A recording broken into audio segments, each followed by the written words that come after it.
If you've never seen Rugrats on Nickelodeon before, then you obviously didn't have a childhood. Rugrats was one of the first shows I saw on Nickelodeon. It was also one of the very few that came out before I was born. In the end, they made 3 movies and the spin-off series all grown up. It was definitely a big success on Nickelodeon. But did you know it actually had some pretty big differences from the final version? So on this episode of 90's Pilot, I'm going to talk about the pilot of Rugrats. And yes, I'm in a bathroom. It's fitting.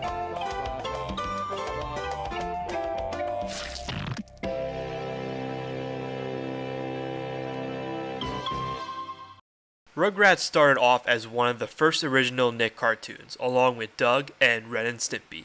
The pilot was created between 1989 and 1990, while Tami's first birthday was created just after in 1991.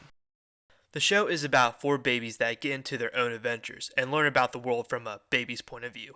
Also a girl named Angelica that messes with the babies because she is such a bitch of a character. If anyone has watched my Honey Pop LP on my gaming channel, please subscribe by the way, this is what she reminds me of. What? Too far? Good. Anyway, I ranted enough about this, so let's move on to the pilot episode. The name of the pilot was Tami, Pickles, and the Great White Thing. Unlike many pilots, this was not going to be an actual episode. It was its own show that lasted 6.5 minutes. Just when the pilot starts, you'll notice one of the first many differences to come. A new logo. If you look at the logos side by side, the pilot's logo was more colorful lettering and looked more three-dimensional, while the final version was more basic with black lettering and crayon marks near some of the letters. I can only guess they changed it because of the color scheme. It looked like a mess, to be honest. The pilot was about Tami seeing a large white object in the bathroom and starts going near it. When he is right next to it, Grandpa Lou grabs him and takes him out of the bathroom and back to the playpen. The grandpa in this pilot is actually called Stu Pickles Sr., but is called Grandpa Lou in the final version. One thing I did notice about all the characters in this pilot is that their necks are longer than that final version. I guess the creators of these characters really like giraffes.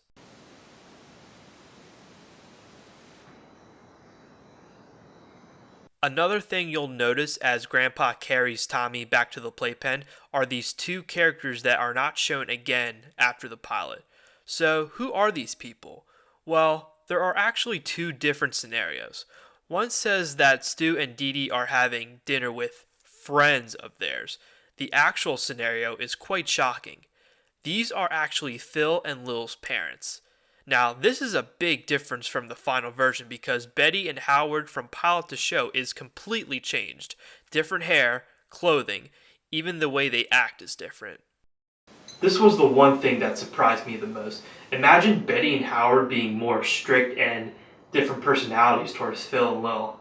Well, one thing I could say is that they look very dull and pissed off. Maybe they're hungry. That's how I would act if I'm hungry. Maybe I can help with this. Alright, we got some nice applesauce from Mr. and Mrs. DeVille. Ladies first. Here comes the plate. There you go. Oh man, you got some on your chin. Alright, Mr. DeVille. Here you go. Yeah, there we go. Like a little more. The Mrs. got a little more than what you... Yeah, there we go. Ooh, you got some on your chin too. On your new clothes. Oh man. Do you feel any better? As Tami is set down and Grandpa Lou walks away, the pilot starts introducing that babies can talk aspect of the show. Tami tells Phil and Lil about what he saw in the bathroom. Phil and Lil argue about it like in the actual show, but Tami thinks it's alive and is going to go back into the bathroom when everyone is asleep at night. Now, another thing you will notice is that Tami's voice is completely different from the actual show. Take a listen.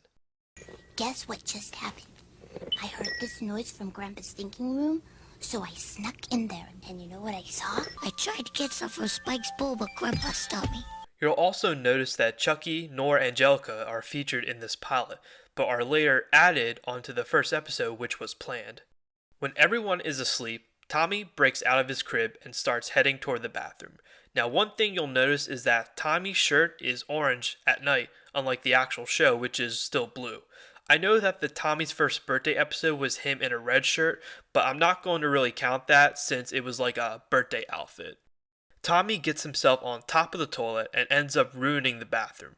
Spike then comes over and helps Tommy escape and takes him to the living room. Grandpa Lou then walks into the bathroom along with Stu and Dee Dee, and they end up getting to a huge argument at the end of the pilot. Tommy changes the channel of the TV and him and Spike dance to some 90's rock music. If you noticed that scene before, then you're right, because they actually show it in a later episode when the babies turn to teens for the spin-off show. You can also see this clip when they promote the show in a commercial. And that was the pilot of Rugrats.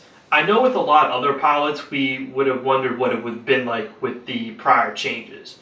But for this pilot, I'm glad we made the changes between Tommy's voice and Betty and Howard. But this is definitely a show us 90's kids will remember for the rest of our lives. So this is 90's Pilot. Time to take off to the next one.